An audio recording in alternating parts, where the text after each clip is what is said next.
to the Maintainable Software Podcast, where we speak with seasoned practitioners who have helped organizations work past the problems often associated with technical debt and legacy code. I'm your host, Robby Russell.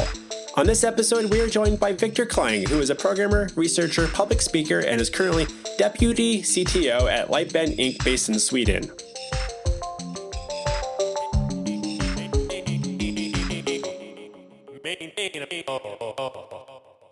Viktor Klang, welcome to Maintainable.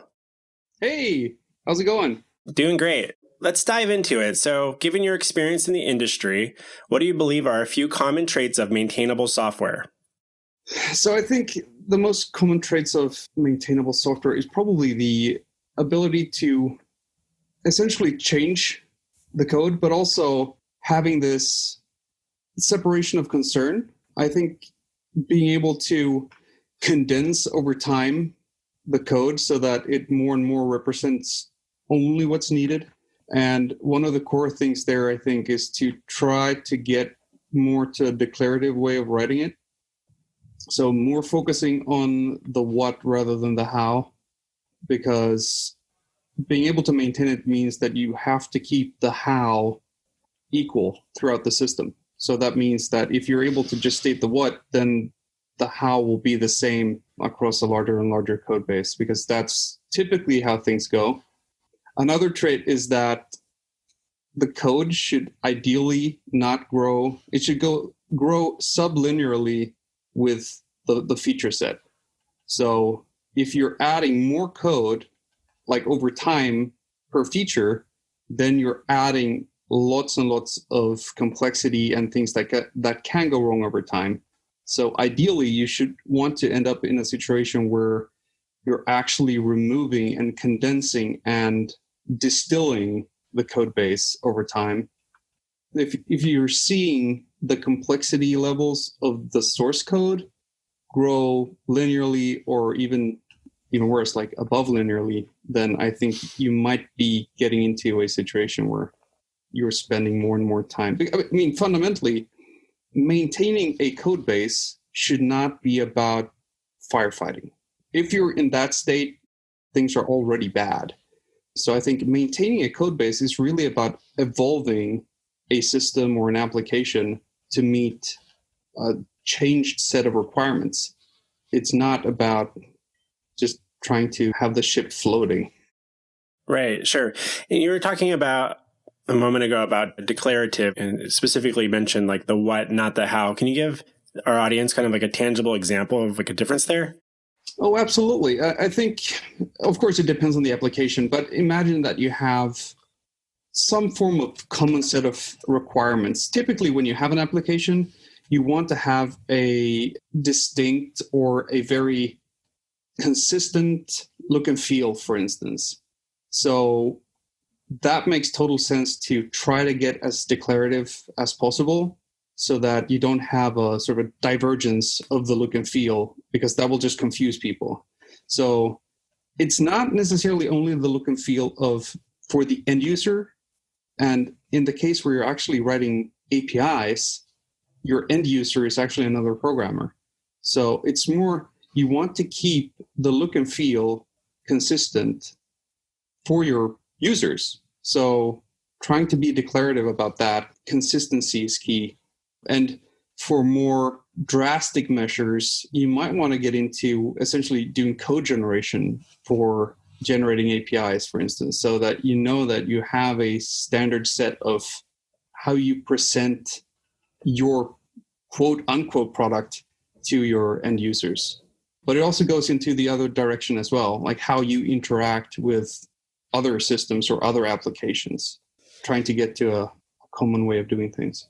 Interesting. So I know that like some frameworks, like I come from like the Ruby on Rails world, and there are generators built in for like just having some consistency. Like when we're going to add a new database column or a new table, like this is how we do that. Or we're generating a new controller or a new model. Here's kind of what that looks like. And so here's how the automated test files might look like, at least as a framework to people to have some consistency. Do you see that as being pretty common in a lot of frameworks these days? Or do you see there's organizations that have to kind of develop their own framework because they're they're not leaning on, say, something like a web application framework like Rails or something. It sounds a bit weird, but the way I want to think about programming is, what if we didn't have programming? What if we only had the real world and there was no virtual world? So how would you do things there? If every single new room that you visit could look vastly different and chairs would be used in a completely different way in different rooms, it would be very hard to orient yourself when you enter a new room and know what thing is used for what purpose. So I think the same kind of logic needs to be applied to software, because fundamentally it's just a virtual representation of something within the physical world. So having a shared set of expectations on things that you see is very useful, because if a thing could do anything, then what kind of assumptions can you make at all? Like, you need to do so much more analytical stuff to orient yourself. And I think everybody needs to pay that cost at all time. So it's not even something that gives you incremental value. It's just an aggregate cost over time. Another thing you had touched on is, another sign that something, maybe a piece of software is not being well maintained or has not been handled well. Maybe you have a big mess because you're constantly firefighting problems. And people, that might be a subjective thing for different people. Like, what if you're on like a team where you're responsible for squashing bugs? Is that your job consistently? And does that mean there's a mess, or there are some like more tangible examples that might apply to developers that are building new features and maybe being responsible for like providing some operational support? Really good question. In my preference, it's every single organization is different. Every single team is different. But I think fundamentally, rotating roles, I think in my experience, that is a good thing, because everybody gets to experience all sides of the story. So if you're only on the developing new features side of things, then you never see the impact that doing something in a certain way has on the maintainability of that thing. And if you're only doing firefighting, you get a very different view of the world depending on who creates your features that you maintain. So I think, fundamentally, what I've learned through my career is that I think it's really healthy to have rotating roles between developing features, even supporting like to your end users, doing end user support for your functionality that you're responsible for, to handling all the releasing of things or managing the iterative cycle of the development. From my experience, I think that is also useful because you get this sort of cadence. You know that I'm only doing this for 2 weeks, let's say 2 weeks. So if that's not my favorite role, then I know that there is a very strict time limit and it's not like 3 months or 6 months. So even if it's the most boring role, at least it's going to be over soon. You get this clear separation of concerns as well. Like, okay, so right now I don't need to focus on the feature stuff. So my brain can sort of let that go for a while. Right. Out of curiosity, do you have, between those two types of scenarios, working on features versus being a debugger, kind of in that role, do you personally find yourself gravitating to having more of a deeper interest in kind of excitement about? I think the answer to that question is probably, I am a maintainer kind of person. I like maintaining stuff, but when I say maintaining, I really mean it in the sense that I mentioned before, like growing something over time, seeing it changing the demands, or a certain feature didn't really pan out, or like learning from this experience, because ultimately creating a feature might be a day or it could be a week, but maintaining could be years. So I think if you're only set up the right way, and if it's something that you can grow with rather than you can sort of stress out about, I think it's much more rewarding to do maintenance work. But of course, I do a lot of new feature development as well. So I think it's a healthy thing to have experience of both sides of that story. Personally, I find it really hard to start with a blank slate. Some people, they love that. That's what really triggers their creativity, having essentially a limitless array of possibilities. Whereas I tend to work best in a very, like, the smaller the box, the more creative I get, because it's harder and there's not much to work with. So I need to get more creative. But I think that's just a complete personality trait kind of thing.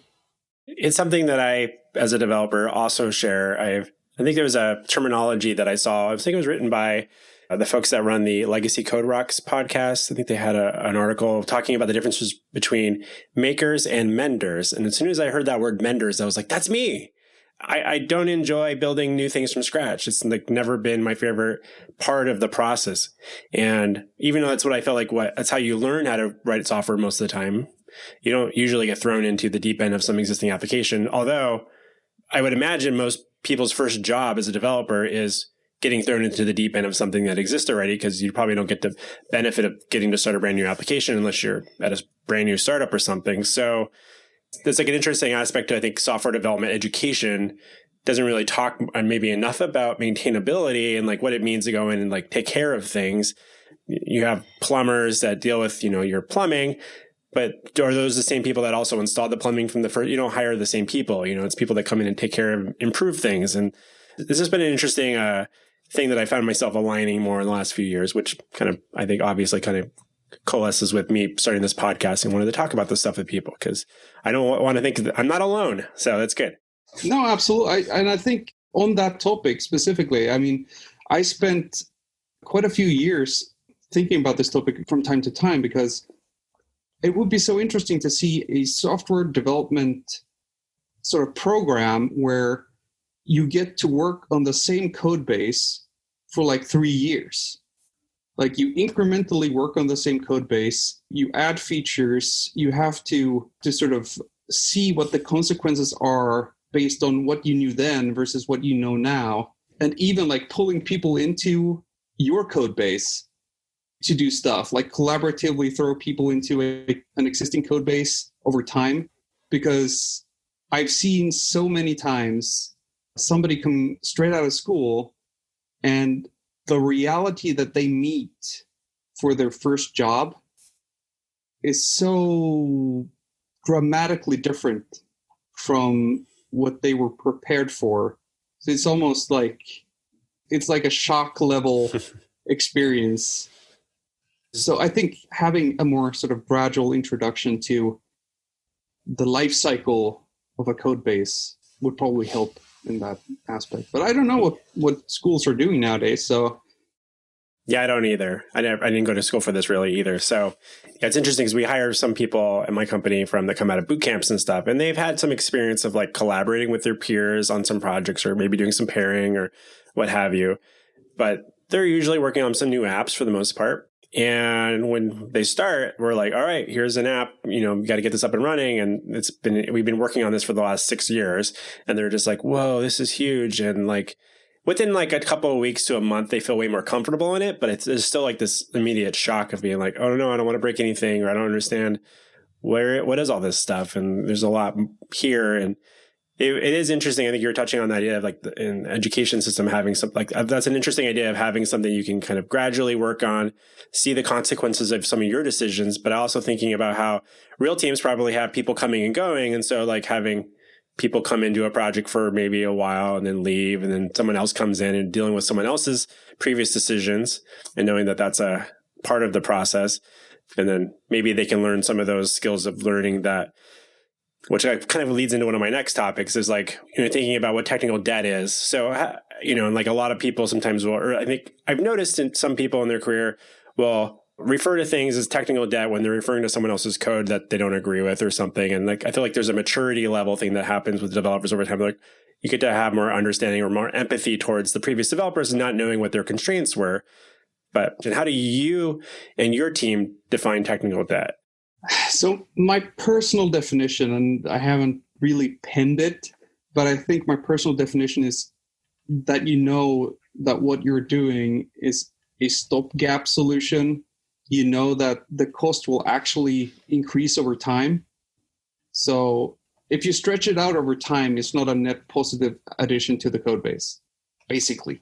Then, of course, depending on how good that solution is, it might be like, yeah, if it's 10 years, yeah, that's fine. We're not going to we're not planning to not fix it for 10 years. But if it's really something where if we do this now, but we haven't fixed it for real until tomorrow morning, then a lot of other stuff is going to break. So it's a complex thing. And I think you're completely on the point when you're saying that tech debt really means a very different set of things for different people. It's completely right that when we see a solution, we don't know instinctively what the constraints were. But on the other hand, that also puts it on us to be clear about what our constraints are when we write the code. Because if those constraints are lifted down the road, then somebody might actually come around to that piece of code and be able to improve on it. So I think that is a really good use case for how you use comments in code. I use that all the time. I very liberally use TODOs and FIXMEs because I want to keep that information as close to the code itself. So I really want to have that. So if I made a trade-off here, I want that to be very tightly coupled with why. That's interesting. So a lot of your code has to-do comments that are kind of outlining why you decided to do it this way. Sometimes I see to-do, like we take on a lot of existing projects, and one of the first things they do is look for to-dos or fix-me type messages in the code just to kind of get an idea of like, all right, so maybe someone else has hinted at some potentially problematic areas. Sometimes we get the benefit of someone actually maybe explaining a little bit more versus more often than not, I see is someone might do that, but it's more of a like they're kind of just admitting that they're embarrassed about a piece of code.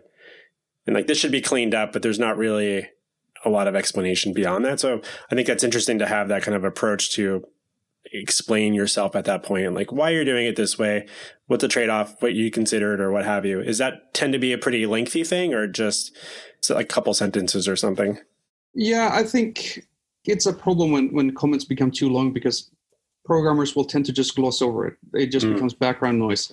So I think if you're diligent about it, then comments should either be in the case of documentation where it's clear that this is documentation. But I think to-dos and fix-me's should be very visually distinct. So I try to keep them on one line so that you don't conflate them with actual documentation. To me, if you're doing this thing right, then having to-dos and fix-me in your code base is a sign of good health. You have developers that really document what they know about something because to me, the worst thing is if you get into a code base and there are no comments like that, then you need to derive all those conclusions yourself. Like, is this performance critical or not? Should this take into consideration something that it currently doesn't? And if that is all sort of left to the reader, as an exercise to the reader, then it's more of a test, really, than trying to help your coworkers and future colleagues. I think that's a really good idea and a good point for people to kind of reflect on, I think, for those listening. Out of curiosity, what do you believe developers often get wrong when they're using or throwing around the term technical debt? I think it's probably what you mentioned, that when it's code that somebody don't understand or uses something that is now not considered the thing to do anymore, or I've maintained Codebases for like up to a decade, being an active part of maintaining Codebases up to a decade. And I think a very common thing that you see in code is what I call sort of sedimentation. You see like this area of the code belongs to the foo era of this code base where this thing was all the rage. And you know what I mean? It's like you have these sort of idioms or parts of libraries that you use or just styles. To me, that is both a sign of health and a potential sign of trouble, because it could be a sign of health in the sense that, hey, it just works and there was never a reason to change it. But it could also be a sign of nobody understands this anymore, so nobody dares touching it. So I'm actually leaning towards code should always, especially code that is not test code. So feature code should always be subject to change. I think that is a sign of health. So I've tried to apply the what we call sort of the scout rule, which is leave the campsite in a better shape than how you found it. So whenever you're investigating and you're searching for a bug and you see something that looks out of place or could be tidied up, I think it's just a sign of good faith to sort of, hey, let's just do it while we're here and we'll leave this in a better state than how we found it. The good thing about it is, I mean, of course, it can be frustrating to do it all the time, but over time, if you do this as a habit, then you're always going to have a better code base the next day than you had the day before. Right. I think that's a good idea there for people to reflect on. Something I think we need more of in and outside of our code. That's probably everywhere. Everything we're probably interacting would probably benefit from that, but definitely for ourselves as software developers. How have you seen teams start to make transitions to making that seem okay? Because I've talked to some developers. I've even seen people on my own team at times say, well, I don't have time to do that right now. Or even I would say maybe worse, see that someone else is maybe sending a pull request with some things that were outside of maybe the specifics of that feature request that they're working on, but they've done a little bit of cleanup and they're like, well, why did you spend your time doing that? Like, that's not as important as this like deadline or something. What would you say to people like that are listening that might be on either end of that scenario? So ultimately, it's a cultural thing, right? And if you have identified that this is a potential cultural issue in your team, I think it's better to just have a conversation about it. So would you be upset if somebody sort of cleaned the coffee table at work and put away the used cups or mugs? Like, you wouldn't. Like, that would just be somebody being nice. So I think we should view it the same way. Like, somebody saw something being out of place or could be made nicer, and they did that without even being asked. So they were being nice, so let's give them some credit for it. So, I mean, of course, you can always have a routine for it. You might have a prefix on your commit for it, say that this is just tidying or whatever you choose, whatever word you choose, but so that at least if you're sort of scrolling through the commit log, you see that there are these commits that are incrementally improving things. That's an interesting idea. I hadn't thought about that as an idea. We do things like, like features and, hot fixes, things like that and such, like, but thinking about just having that be more of a regular thing of having some of those little small things you do and where do those end up and like when you commit that stuff to your code base. I like that idea. But I think also your question really points out something important. So how can I find time to do this? And I think the realization is that even if you do the smallest thing, at least that was fixed. So if you always need to allocate the largest chunk possible of memory, then you're always going to find it hard to find an allocation spot for that. But you can always get 5 minutes here and there to just incrementally improve things. And then, of course, if there is something huge that you need to do, like a fundamental refactoring of something, then of course that is a more involved effort. But that is also an opportunity to bring in your juniors, give everybody a shared sort of tidying day or where everybody help out and tidy the place up. So it's also could be something which is like a team building exercise. Right. I like that idea too. It's a good one. I might reflect on that one a little bit with my own team here. Out of curiosity, how have you seen teams effectively manage like things like technical debt, the things that they know that like, all right, this is something that needs to come up at some point. You mentioned like there's to-dos, things like that might hint at some point.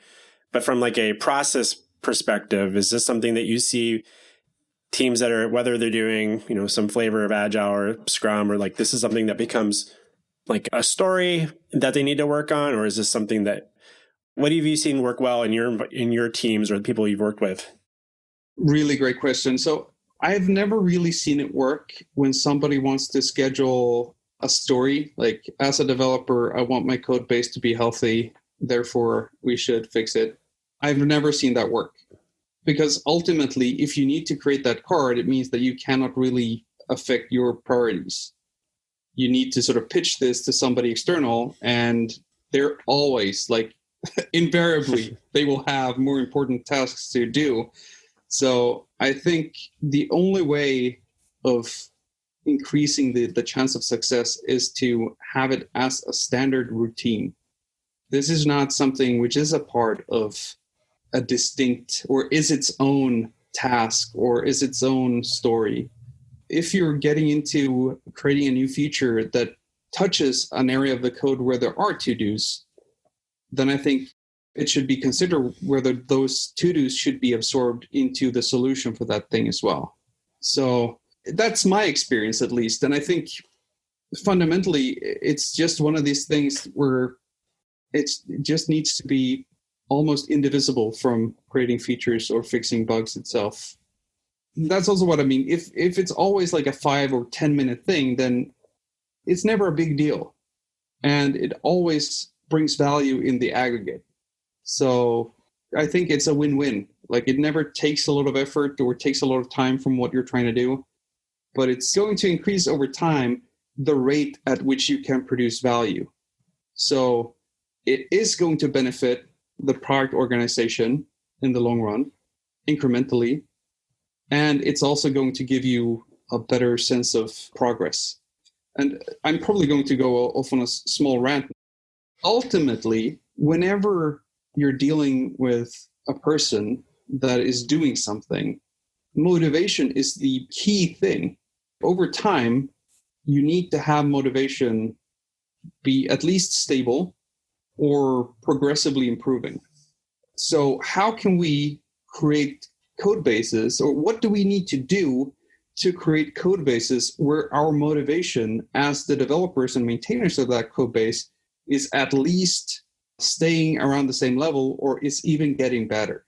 And I think there are some core things to this. So one, if we're always going to get into a better code base, then clearly we're going to feel better and better about it because it's always going to feel better. But it's also, I have tried to have a policy which I call it sort of zero known defects. If you can get into a state where you always fix all known bugs first, then whenever you work on a feature, it means that there are no known bugs. And just knowing that everything is working as intended, and now I'm going to make it do some more awesome stuff. That is a great feeling. I think it's very hard to stay motivated if you're feeling like everything is on fire around you, and I'm just going to add another thing that could catch fire. So whenever possible, try to remove all sources of, and when I say bugs, I mean things that are unforeseen error cases. So for instance, if you have a lot of runtime errors where like null pointer dereferencing or like stuff that really, it's just no fun. Like, it doesn't add value to anything. The user will feel like the system is buggy because it's just throwing these sort of random errors, and they're not fun bugs to fix either. So it's really a lose-lose scenario. So whatever you can do to sort of remove the common errors, the common unexpected errors, that is a huge win. So like one example that we did 15 years back is we created this sort of online system, and whenever there was an unknown error, we would capture all related contextual information about, like, where did it happen? Was there a view attached to it? How did that view look like? What input data was added, etc. And just sort of take all that data, ship it to your issue tracker, immediately open a new issue about it. And then what we did as well is we did deduplication. So essentially we created a composite hash of the error so that we could know the frequency of the error and essentially the distribution over time. So this is a new error that's suddenly hitting a lot of people, and it's something that we didn't know about. And what was interesting about that feature in particular was if you have essentially a prioritized, it does become a prioritized list of the errors that you now know are frequently encountered by people and you have all the contextual information that you need in order to fix it, then you can always pick the lowest hanging fruit. And if you just stay on top of that, then eventually it will be empty. And then you have no known bugs, right? Nowadays, what sorts of, I'm assuming, we have a lot of software tools these days that can help us kind of aggregate those things for us. Do you find that teams are effectively able to kind of use those tools and just try to continue to stay on top of that and continue a no known defect policy? I think it really varies. I think the downside is that a lot of these tools they're not mission critical tools. They're supporting tools. And I think if you spend the majority of your time just here and now and fixing the immediate things, then staying on top of the sort of auxiliary tools, the supporting tools, is hard. So for the supporting things, just keep it simple. Like, it's better to have something simple that works than trying to allocate that large chunk to just make a really good solution out of it, but never getting the chance to actually do it. We'll be back with my interview with Viktor in just a moment. Hi, it's me, Robby. I wanted to take a quick moment to thank you, yes, you, for making time to listening to Maintainable. If you're finding these conversations valuable, please consider sharing a link amongst your peers on social media. Or maybe even consider writing a review on Apple Podcasts or Stitcher, or if you have some chalk, maybe write it on your nearest sidewalk. Also, if you know someone in our industry who I should be speaking with on Maintainable about these fun topics, shoot me an email at robby@maintainable.fm. And now, back to our interview with Viktor Klang.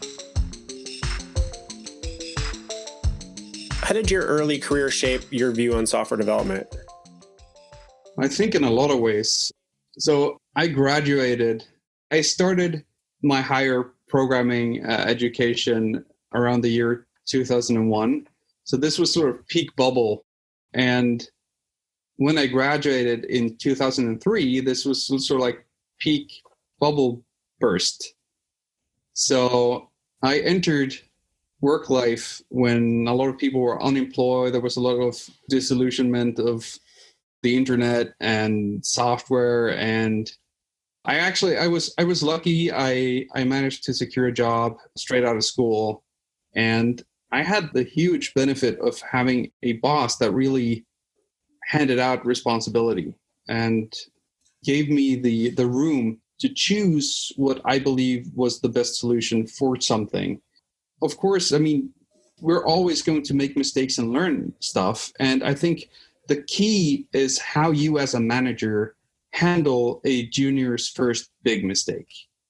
Are you going to essentially try to limit their responsibility in the future, essentially saying that you couldn't handle that responsibility, therefore I'm essentially capping the amount of responsibility that you're ever going to be given?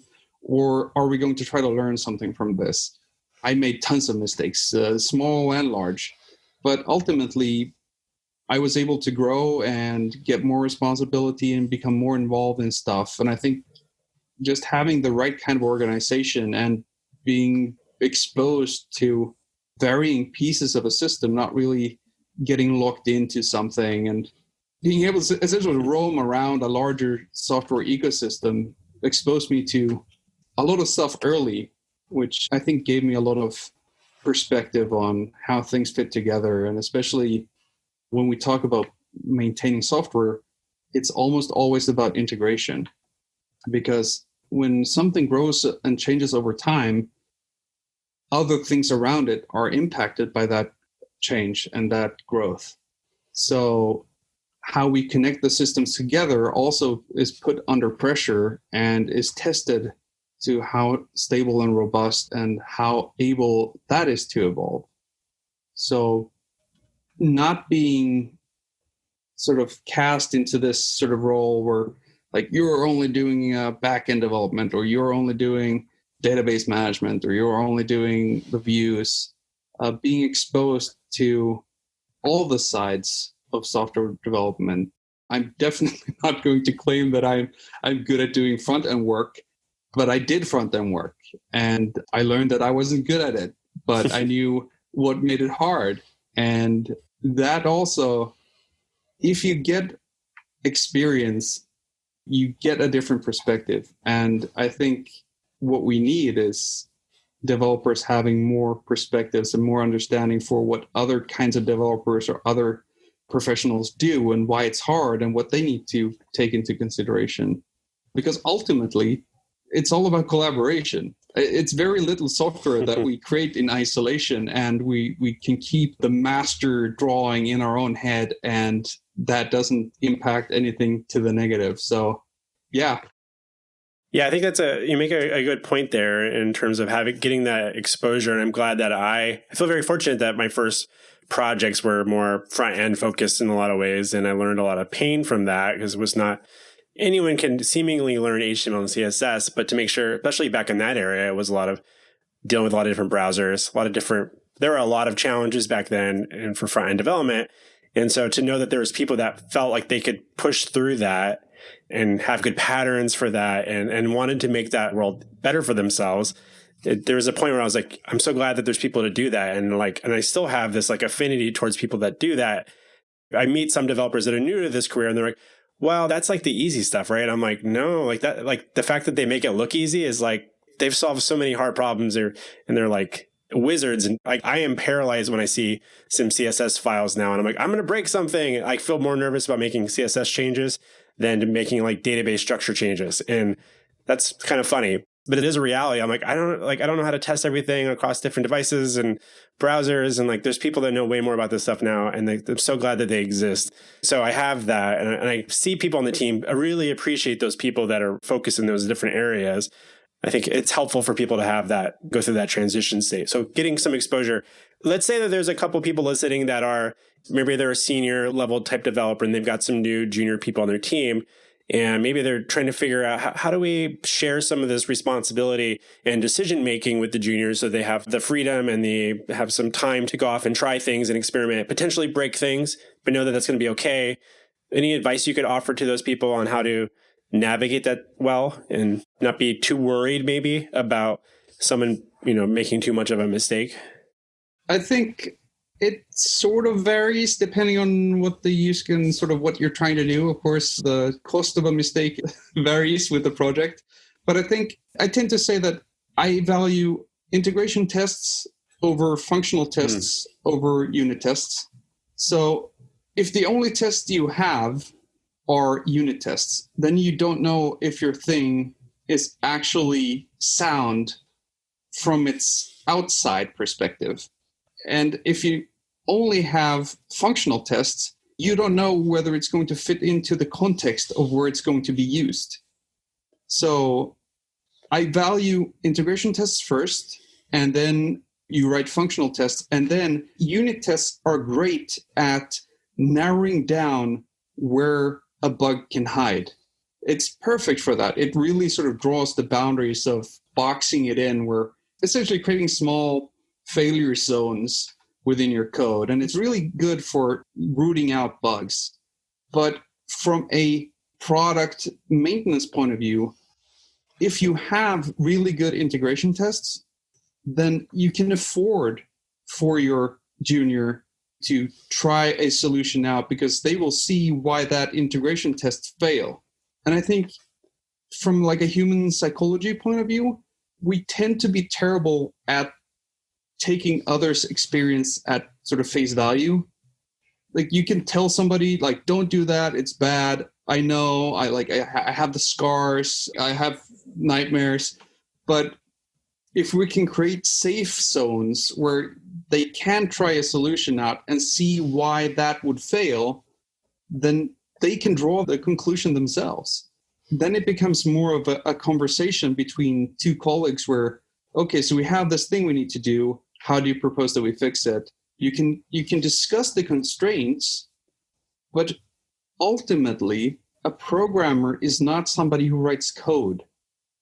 Like saying that a musician is somebody who plays an instrument. It's such an oversimplification that it doesn't really make sense. We want to solve problems. So if we're problem solvers, then we can talk about problems and we can discuss solutions without even writing a single piece of code. Like, how do you even know what code you should write if you haven't even started to solve the problem in your head? I think a junior and a senior can have a very long, extremely helpful conversation about trying to get to the root. Okay, so let's not discuss root causes or root problems. But I think a lot of times when you think that you're talking about the problem, you're actually talking about a symptom. If you start to examine the problem a bit, perhaps it's not really the problem, it's really a symptom of another problem.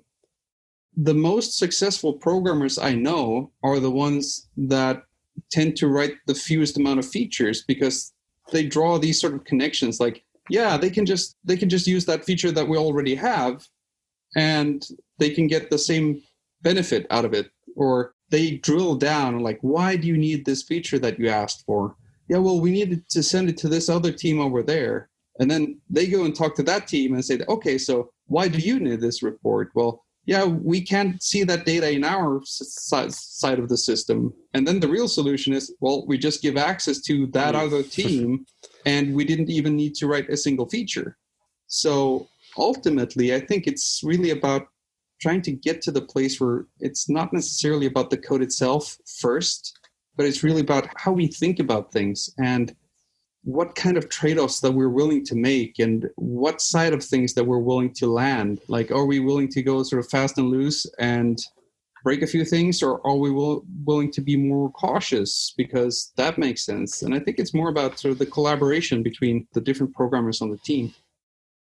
Some really good suggestions there, things to be mindful about as you're navigating that between different developers of different levels. And I was just thinking about you were touching on, like, are you people too often focused on a symptom of an underlying problem? And so I think that's a good thing to maybe even ask yourself. I just had this mental image of like, I want to throw that up on like our wall as like a little thing. Are we talking about a symptom? Just to remind ourselves that like sometimes we just need that, like someone needs to hit us with that question. What few traits do you look for in developers, especially maybe budding developers that are coming into this career? Are there some traits or values that you're looking to find in these potential hires? Yeah, it's always a tough thing to evaluate potential, because that is fundamentally what we're talking about. Because of course there are other professions like this, but I think being in software, and especially doing software development, is a very much a learning experience from day one. I learn new things every day. I make mistakes every day. So I think it's more about trying to find somebody who's curious, wants to learn new things, can handle failure and can be sort of guided through it, and is willing to sort of learn from failure. Because, I mean, ultimately we need to take in new information every day. There is lots of noise to sort through. Like, lots of people are going to give you advice. They're going to be conflicting like 99% of the time. And I think potentially so hard to see in somebody. I think it's also about how well do they know themselves and why they want to do this. To me, I had this sort of almost eureka moment when I realized why I was a maintainer kind of person. It just turned out that the common thing in a lot of stuff that I enjoy doing is finding things.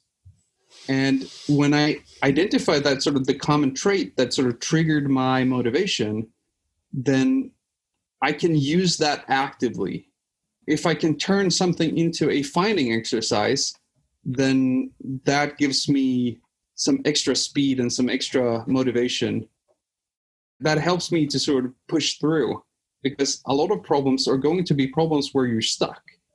It's almost a common thing to feel like, hey, it's sort of this sort of being tossed between I'm the smartest person on the planet versus how am I not able to figure this very simple thing out? And being able to reconcile that within yourself, this sort of being tossed between these two, I think that is a real challenge. But I think it's also about the people that you meet when you get introduced into your career. As I mentioned with my career, being able to grow, being able to take on new responsibilities, being given the benefit of the doubt, having a controlled environment where where failures can at least, like the blast radius can be determined beforehand. Essentially, we're going to make mistakes. Having a good team around you that recognize that and aren't sort of like, oh no, we got a junior on our team. How can we work with this new person so that we can make things even better? How can we help pass on the baton? You're bringing in someone to help the team, and so trying to find someone that could be a good value add. But you go back to, you made a good point that it's really difficult to hire for potential with someone that may not have a long track record yet to kind of reference, and someone that's in a hiring position myself. It is a really difficult thing to kind of navigate. And some of the things that I've tried to do is really dig into some questions with people just to see how introspective they might be, just to see like if they're thinking, if they have some sort of like self-growth mindset of some sort. It might come in a lot of different flavors. Sometimes you talk to people and then like you throw a question that's like, what are you on this big planet working on improving about yourself, And if they have a very, very specific question that's like very, very technical, because I think you want to hear something about they're working on improving their testing capabilities. I'm like, did you hear the question? It's like, maybe, and I always worry that I'm just asking the wrong question, but, I second guess myself. That's the thing that I'm working on, but it is an interesting challenge. I just realized that one of the most profound realizations that I had about team dynamics and the potential of developers on a team was when I left a team after a very, very long time, like almost like 7-8 years. And the other people on the team suddenly had a room to grow into.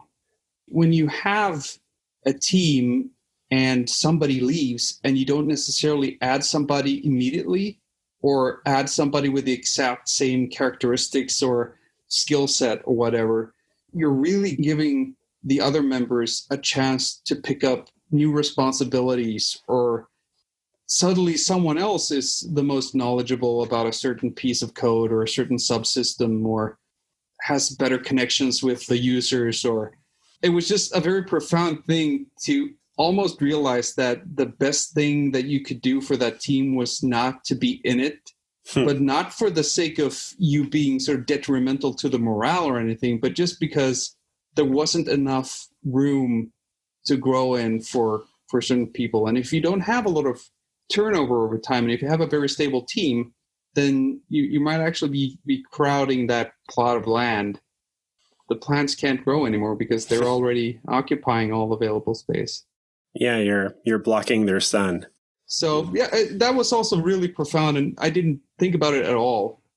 So sometimes perhaps it's best to remove the DBA person or the really seasoned veteran from the team just to give people more room to grow. Your mileage may vary, but it was just one of these things where sometimes that might be the right thing to do. For those listening, if you've been around in your job for a really long time and you're starting to wonder if there's some grass is greener, it might be greener for your coworkers if you go get a new job. So maybe you're not the problem, but you might be. All right, a few last quick questions for you. What non-coding related book do you find yourself most often recommending to people in the industry? To be extremely blunt, I recommend research papers because, and I think I can make the parallel again to the allocation problem. I think it's over time, if it takes you a couple of hours to read a paper, and even if you don't understand, I never understand things the first time I read them for sure, but it's of incremental value add, and it's much more condensed. A lot of times for books, either I find that there's just too many pages I'm reading, and it's like, yeah, well, can I get sort of the highlights, or can I get sort of the remove words that that doesn't necessarily add to the story? I tend to really recommend read papers, read different sciences. Like I read psychology and physics and maths and computer science and electronics and whatever. And it's just really small pieces. Like you don't even need to read more than the summary. And if the summary doesn't give you any enthusiasm around it, then at least you know that. But I tend to want to allocate things in small sort of bite-sized chunks. But that's just me as a person. So it's really hard to sort of give a really blanket, but that has been for me a really valuable source of knowledge, because everything, it feels very cliche, but everything is connected. So if you learn stuff about psychology, then that relates to your coding work around your team and how you interact with your users and stuff like that. And if you learn things about physics, you'll learn about communication and how fast you can communicate across distance and how causality. There's just so many things that will relate to what you're doing if you're just zooming out a bit.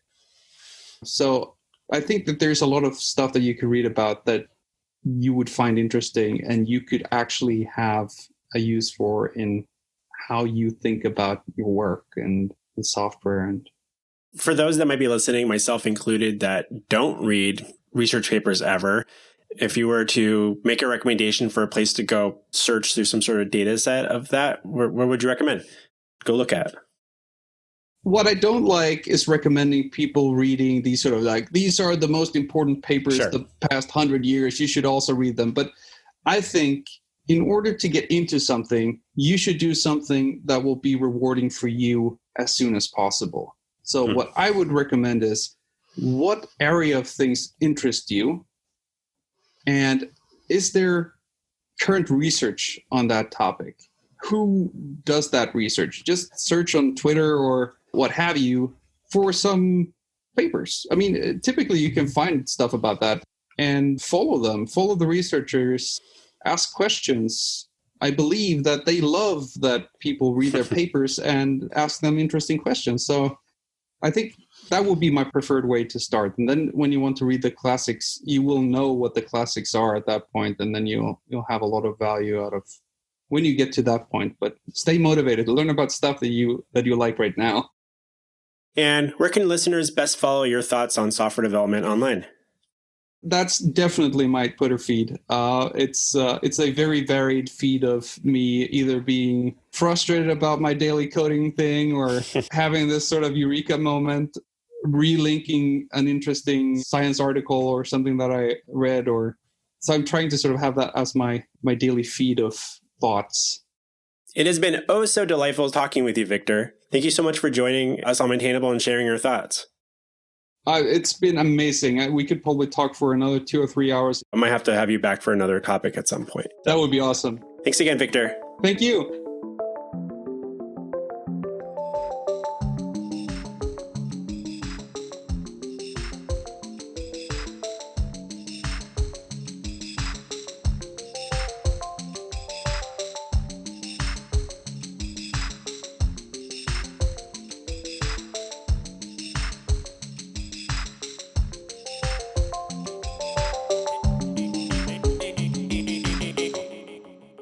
Maintainable.